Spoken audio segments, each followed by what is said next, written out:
Ang sarap-sarap naman itong paninda kong banana Q. Sana may bibili nitong paninda kong banana Q para naman may pambaon ako sa school. Hindi kasi ako binigyan ni mami ng baon eh. Nagugutom ako, Lindimi. Ako rin, sa tayo kakain? Sa labas! Baka may nagtitinda doon! Tara!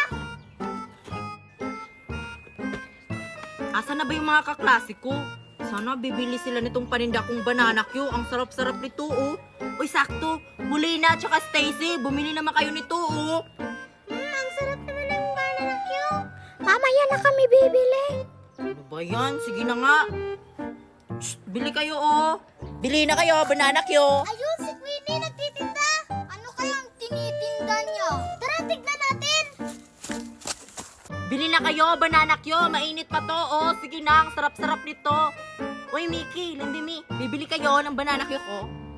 Wow, ang sarap naman yan. Paborito ko yan, Lindimi. Magkano ba yan, Queenie? Kasi bibili kami. Talaga, bibili kayo? Sakto, mainit pa itong mga paninda ko. 5 pesos lang tong isa. Ang mura lang. Masarap siguro yan. Tig-isa kami. Tig-isa kayo? Oh. Oh. Mickey, bayaran mo na. Ano ba yan? Ang dami naman ito. Sabi ko, 5 pesos lang, isa. 5, 10. Oh, ayan. May sukli pa kayo. 5 pesos lang kasi itong banana Q ko. Mickey, oh. Bye, Queenie. Ito na kami. Sige, balik kayo ah. Ay, salamat. May bumili na rin sa paninda kong banana Q. Bili na kayo, banana Q. Ang sarap naman ng banana Q ni Queenie. Oo nga, tapos matamis pa. Yung akin, hindi may paubos na. Bili tayo ulit pag ubos na. Sige, ang sarap-sarap talaga ng tinda ni Queenie. Hoy, kayong dalawa. Hala, si Precious. Bakit? Saan nyo nabili yung banana Q na yan? Malamang Precious, doon sa tindahan. Oo nga. Nagtatanong ako ng maayos dito ah. Baka makakatikim kayo sa akin. Saan nyo ba nabili yan? Hindi namin ituturo kung saan. Kasi hindi ka magbabayad. Anong akala nyo sa akin? Wala akong pambayad? Excuse me. Marami akong pera no? Hanapin mo na lang Precious kung saan. Ayaw nyo talagang ituro sa akin kung saan nyo nabili yung banana Q na yan? Ituro nyo na kasi. Masasaktan kayo sa akin kapag hindi nyo ituturo. Mickey, ituro na natin. Sige na nga. Doon sa labas. Sa gate. Hanapin mo na lang si Queenie. Sa labas? Sige. Pag yan niloloko nyo ako, lagot kayo sa akin mamaya sa class. Pabili po. Ang cute-cute mo naman. Ilan sa'yo, baby? Isa po. Oh, Oh. salamat. Oh, Precious. Bibili ka? Malamang. Ano ba yung pinunta ko dito? Nagtatanong lang naman. Sige, ilan bibilin mo? 3 banana Q, Queenie. Alam ko masarap siguro yan. 3? Oh, Precious, oh. Titikman ko muna, Queenie, ha, kung masarap tong paninda mong banana Q.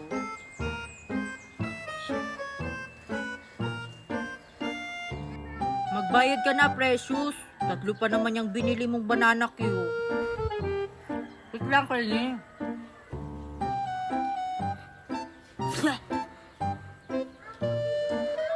Ang pangit naman ang lasa itong binibenta mong banana Q, Queenie.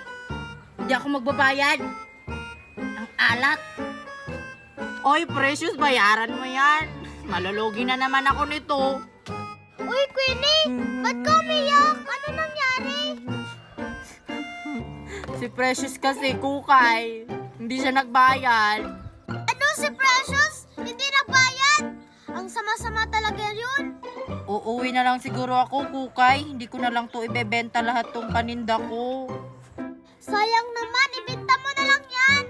Lugi pa rin ako eh, kapag mauubos ko tong banana Q. Huwag kang mag-aalala, papakyawin ko yan. Talaga, kukay? Papakyawin mo tong paninda ko? Ang bait-bait mo talaga. Kukay, oh, sa'yo na yan lahat. O, bayad. bait-bait talaga ni Kukay. Sakto, hindi na ako logi. Uuwi na ako. Ang sarap-sarap nito. Tikman ko nga. Ang sarap. Ang sarap-sarap ng banana cube. Ang sarap ng banana cue ni Queenie. Ang sarap. Ang daming banana cue ni Kukay.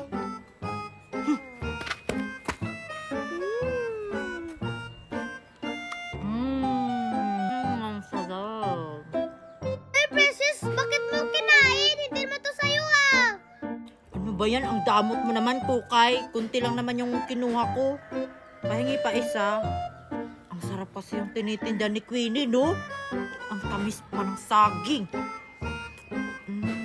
Ay, Precious, ako nagbayad nito. Ang damot mo naman. Kunti lang naman yung kinuha ko. Pahingi pa isa, bibigay ko sa mga best friend ko. Marami kasi sila. Nandun sila sa classroom. Bibigyan ko sila. Salamat, Kukay. Bait mo. Inubos ni Precious yung banana cue ko. Hala, hinog na yung papaya ni Naling Dimi. Puntahan ko na. Hinog na nga. Puntahan ko nga si Naling Dimi. Waiting on a wish, I need 1,000 crystals. It's here tonight, it's the... Ano yan? Hala, apple ba to? Siguro walang nagmay-ari nito. Kunin ko na lang. Ang laking apple. Ang ganda ng bulaklak. Hoy, Lindiming! Yung papaya niya hinog na. Talaga ba? Pwede na yung kunin. Sige, tara, kunin natin. Ang laki-laki naman itong apple. Hindi ko naman ito mauubos. Ayun, oh! Queenie, bakit kinuha mo yung papaya? Anong papaya? Apple naman to. Bakit? Sa inyo ba to? Kinalindimi yan. Tinanim kaya ng mama niya. Oo nga, sa amin yan. Paano ba yan? Ako unang nakakuha. Sa akin na to. Ano naman kung ikaw yung nakakuha, ako naman yung unang nakakita. Ibigay mo naman yan sa amin, Queenie. Bibigyan ka naman. Talaga? Sige na nga. Ibabalik ko na to doon tas kunin nyo. Ha? Pinahirapan pa talaga tayo?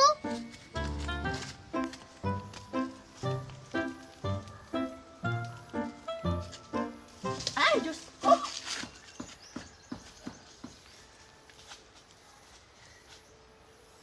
Ayan! Kunin nyo. Hala, ang taas. Maaabot ba natin yan? Loko talaga tong si Queenie. Kung binigay na lang. Tara, Mickey, kunin natin.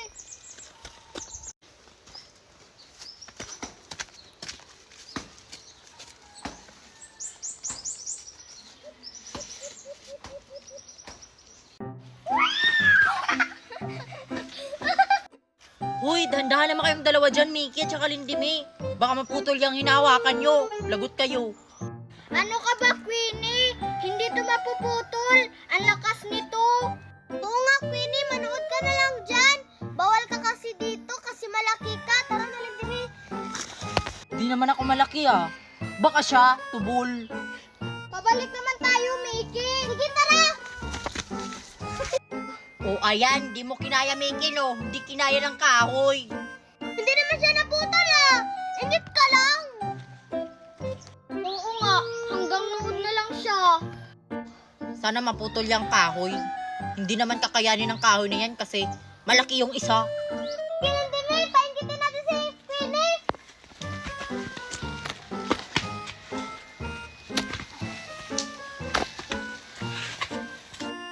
Ano ba yan? Ang tagal naman maputol yung kahoy.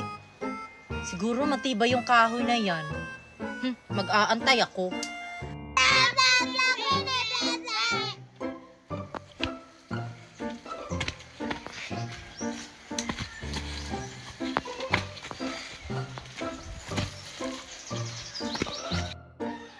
Sana kumidlat at maputol yung kahoy. Kahit anong gawin mo, Queenie, hindi ito mapapali, no? Kasi matibay to.